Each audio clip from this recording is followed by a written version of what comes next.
Honourable members, fellow South Africans, Mr. President, Mr. Deputy President, Sorry, Chairperson. Sorry. Let me begin by welcoming last night's address by the President on the opening of Parliament. I think none of us can deny that the ideals that the President put forward can be things that are not desirable to the people of this country. The speech in its entirety outlined 12 priorities to which I think none of us could deny the fact that we are in desperate need of those things, and many of them we've heard them before.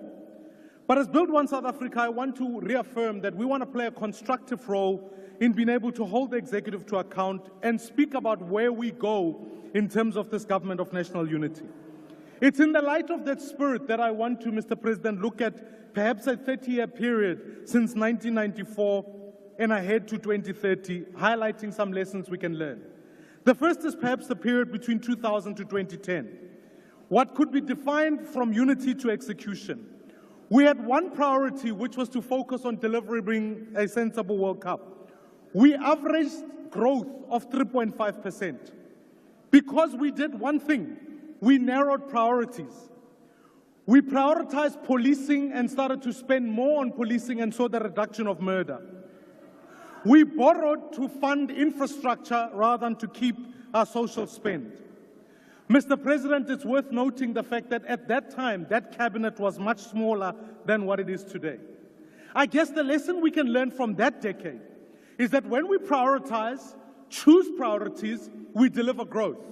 12 priorities is just too many, Mr. President. I would urge we narrow them down and give South Africans a singular focus we can achieve collectively as a people. Secondly, Mr. President, I would urge that in learning from that, let's not borrow to fund our social spend. Let's borrow to build infrastructure. That way we can deliver growth. The second decade to look at is a decade between 2010 to 2020. This was a decade of great interest to many South Africans because in many ways we moved from public finance becoming personal finance. The state became a tool for individuals. And so I urge we can have a government of national unity, but we dare not forget that we've lived through a decade of VBS, of Steinhoff, of state capture, and I would urge, Mr. President, all acts of corruption must be arrested. Unity does not erase it. I ask. Sorry, Chairperson. Can you protect me? Order, honourable members. Let the speaker on the podium have his say. So, Mr. President, let me ask, rather than funding VIP security, let us fund the NPA and the SIU and get after wrongdoers. I welcome your focus on local government, Mr. President, but again, I urge you, local government doesn't fail for lack of summits. It fails primarily because state capture is still occurring there still.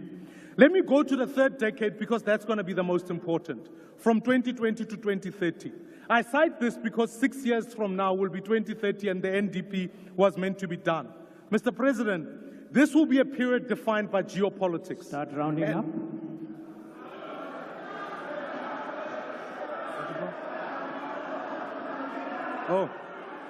So, in this particular period, let me highlight a few things that COVID have taught us. The first is that we introduce a 350 SRD grant. Mr. President, let me ask you, let's convert this to a basic income grant so that we can budget for it in the midterm. The second is, let's educate our young people. They're not competing with each other, they're competing with the world. So I would urge, Mr. President, let's ensure that we scrap the 30% pass mark. Lastly, Mr. President, let's move from fossil energy to sustainable energy and make this country the battery center of this world. We do this. By 2030, we'll tell our children that we were able to grow an economy and develop a future for our people. Thank you very much.